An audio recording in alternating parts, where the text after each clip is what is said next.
still get judged for it today. I'm asking you a very simple question. And I answered it. You're shaming me for my political choices. I'm asking you a question about why you endorse someone who's been found liable for rape. It was not a criminal court.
States now, Trump just keeps winning these court cases. He's kicking them down like rickety old doors. This one is the case that ABC had.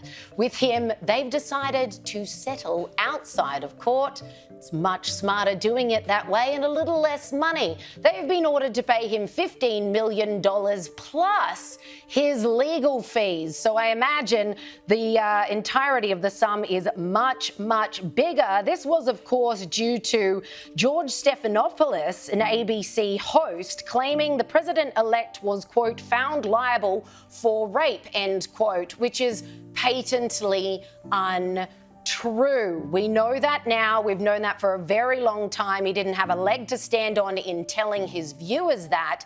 And so Trump has rightly won without even going to court.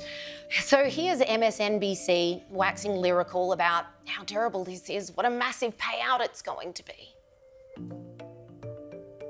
I would just say, I mean, this feels like it has a real chilling effect. Like, I mean, shout out to the standards department. Okay, standards is always making sure that we are keeping the bar high and substantive and accurate.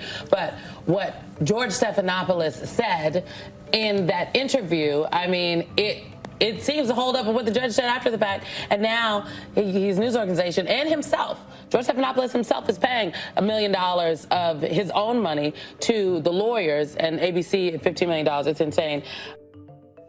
Simone Sanders, want to be careful there. You too could be writing a check for $15 million after seemingly backing the guy who was just successfully sued. Honestly, do these people have rocks in their head, Gabby? Of course we count on MSNBC to say something like that. They were just as bad as CNN throughout this campaign. But well done Trump for fighting this. Obviously, it's pretty rare that you actually get defamation payouts over in the US because their freedom of speech laws are a bit more extreme than over here. But there are plenty of other hosts that he could go after if he wanted to. There were MSNBC reporters that were directly comparing Donald Trump to Hitler, a mass murderer. Surely that counts as defamation in some way. Well, that bit doesn't, but and this is the thing, and this is where the left sort of shoots themselves in the foot, that they always overreach. So they can't just accept, you know, that Donald Trump is someone who they don't like or they don't agree with. He has to be Hitler. And they can't actually accept in this case, and this was a really telling one, they can't actually accept the fact that E.J. Simmons, or whatever her name is, did actually win that case, and she did get an even higher defamation payout than she did for the actual sexual assault that the civil court upheld. But it was a sexual assault, it wasn't a rape. And so by having in their beady little minds, oh, Donald Trump is evil, he must be a rapist, he must be a rapist, and just not being able to get their heads around the facts, they have then made a $15 million mistake. Plus legal fees. Plus legal fees. I think I saw a $23 million figure, but that might be what that translates to in Australian dollars. But again, it just goes to show how much of a kind of bubble these people live in. They think these things about Donald Trump. Yeah. They talk to people who think the exact same things, and they just get in their head that Donald Trump's a rapist and that the courts have found this, and they think it's true. And suddenly they've just implanted this idea that that is a fact, and it simply is not a fact. In the state where it happened, there is a very clear definition of rape, and what happened with Donald Trump did not fit that criteria. Simple as that. And you'd think these guys being journos, they know the legalities. They know how important which words you use when you're talking about matters like this really, really matter. And yet, here's Morning Joe seemingly, again, just doing the same thing, talking about Stephanopoulos' interview with Nancy Mace, which is how this whole case came to be. She's so concerned about rape victims being shamed. What about what Donald Trump does to his rape victim? Judge said she was a rape victim. Day in and day out, constantly shaming E. Carrol, so much so that the jury had to come back a second time and make the penalty so bad that maybe he would stop shaming a rape victim. But that's who Nancy Mace aggressively endorses. So now you're shaming a rape victim, for crying out loud. They never learn. Yeah, this is the thing, and I don't know.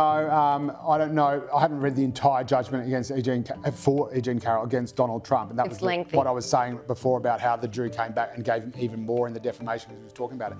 But again, the definition of rape, I don't know if the judge referred to her as a rape victim in some other context or talked about rape victims generally. No, sorry, I was talking about Nancy Mace, who is genuinely... Sorry. She's a sitting Republican in the House of Reps. But yeah, that's right. But again, I don't know how, if Joe Scarborough was talking about that same case and banging on about the action against George Stephanopoulos, I do not see, again, it just seems to be people talking in a bubble where they do not realise, they convince themselves that feelings are facts. It's bizarre that George Stephanopoulos even went down this line of questioning. And if you look back at his history before he was a journalist, he was a communications director of the 1992 presidential campaign of Bill Clinton, who's of course had several accusations against him, which he denies. But it's bizarre that George Stephanopoulos really continued to grill Nancy Mace about this, and I think she did a great job really calling him out at the time, saying, "You are shaming me."